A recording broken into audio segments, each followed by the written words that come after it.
আজকের সময় দাঁড়িয়ে জেনজিদের জন্য বেস্ট সিনেমা চাঁদ মেরা দিল, যে ছবিটা পরিচালনা করেছেন বিবেক সোনি এবং যে ছবিতে আমরা মুখ্য চরিত্রে অভিনয় করতে দেখছি অনন্যা পাণ্ডে এবং লক্ষ্য যে নাকি এর আগে কিল বলে যে সিনেমাটা সেখানে অভিনয় করতে দেখেছিলাম, বা ব্যাডস অফ বলিউড সেই সিনেমাটাতে আমরা দেখেছিলাম, এবং অনন্যা পাণ্ডেকেও আমরা অনেক সিনেমাতে তো অভিনয় করতে দেখেছি। কিন্তু আমার মনে হয় এই সিনেমাতে, যদিও লক্ষ্যকে আমরা কিন্তু কিল সিনেমাতেই কিন্তু একটা তার যে অভিনয় সত্তা সেটা আমরা দেখেছিলাম, তার বেস্ট অভিনয়টা, কিন্তু অনন্যা পাণ্ডের আমার মনে হয় যদি অভিনয় নিয়ে কথা বলতে হয় তাহলে তার জীবনের এটা হচ্ছে অভিনয়ের কেরিয়ারের বেস্ট সিনেমা হতে পারে। কারণ এর আগে তাকে যে সব সিনেমাগুলোতে আমরা অভিনয় করতে দেখেছি সেখানে সে অনেক জায়গায় ট্রোল হয়েছে যে সে অভিনয় পায় না, শুধুমাত্র নেপোটিজমের কারণে সে এত দূরে এসছে। কিন্তু এই সিনেমাটা কিন্তু তার কিছু কিছু জায়গা, বিশেষ করে তার অভিনয় কিন্তু আলাদা করে ছাপ ফেলবে।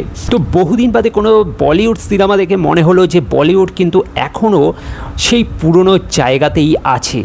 কারণ আমরা এর আগে বলিউডে বহু রোম্যান্টিক সিনেমা দেখেছিলাম একটা সময়, যেরকম শাহরুখ খানের কুছ কুছ হোতা হ্যায় থেকে শুরু করে সালমান খানের চড়ি চড়ি চুপকে চুপকের মতো সিনেমা যে সময় আসতো, বা সেই সময় ধড়কনের মতো সিনেমা রিলিজ করতো, সেই সব সময় কিন্তু হারিয়ে গেছে রিসেন্ট টাইমে বলিউডে। এখন শুধু অ্যাকশন অ্যান্ড ভায়োলেন্স আর কিছু কমেডি ছবি ছাড়া বলিউডে কিন্তু সেই রকম রোমান্টিক সিনেমা কিন্তু দেখা যায় না বহুদিন বাদে, যে কারণে সাইয়ারা মুভিটা এসেছিল এবং বিশাল একটা ব্লকবাস্টার হিট হয়।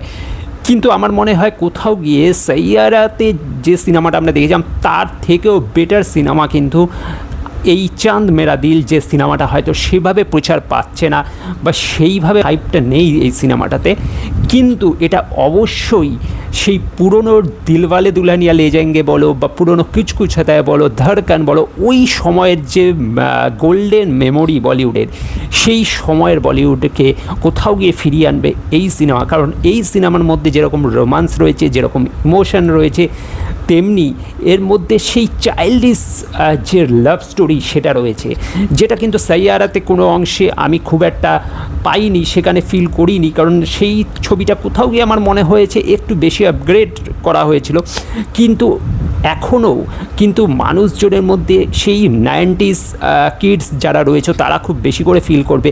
তো এইখানে লাভ স্টোরির মধ্যে যে সরলতাটা সেটা কিন্তু এই মুভিতে রয়েছে, সেটা যারা দেখবে সেটা দেখতে দেখতে অনেক জায়গায় সেটা ফিল করবে। এবং অবশ্যই একটা ম্যাচিওর গল্পও বটে, যেটার মাধ্যমে একটা ভালো একটা মেসেজ দেওয়া হয়েছে যে এই সময় দাঁড়িয়ে অনেকেই একটা ভুল ডিসিশন নিয়ে ফেলে, যার জন্য তাদেরকে লাইফে অনেক পস্তাতে হয়।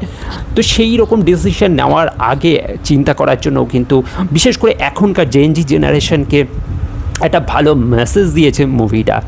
তো প্রসঙ্গে আসা যাক যে মুভিটার সাবজেক্টে একটু কোনো স্পয়লার দেবো না, স্পয়লার ছাড়াই খুব সংক্ষেপে একটা স্টোরি বলবো।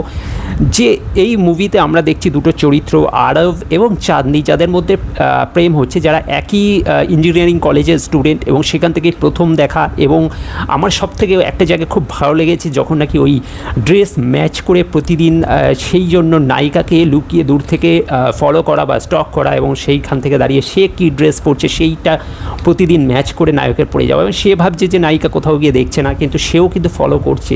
এবং একটা সময় সে এমন একটা অদ্ভুত টাইপের কালার পরে যেটা জানে কোনো ছেলের কাছে থাকবে না, কিন্তু সেটাও কিন্তু সে ম্যাচ করার জন্য শপিং মল থেকে কিনে এনে সেটাকেও ম্যাচ করে, এবং তারপরেই দৃষ্টি আকর্ষণ করে এবং নায়িকা নিজে থেকে এসে তার কাছে ধরা দেয়।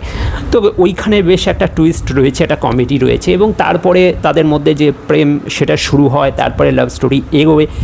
এবং এইখানেই একটা জায়গায় আসে যখন নাকি একটা বড় একটা কঠিন চ্যালেঞ্জের মুখোমুখি হয় তারা। হ্যাঁ, এখানে চাঁদনি যে সে প্রেগনেন্ট হয়ে যায়, এবং এত অল্প বয়সে তাদের এখন স্টাডিজের সময়, পড়াশোনার সময়, এবং সেই সময় দাঁড়িয়ে বাচ্চাটাকে সে বেড়ে উঠতে দিতে চায়, এবং সেখানেই গোল বাঁধে।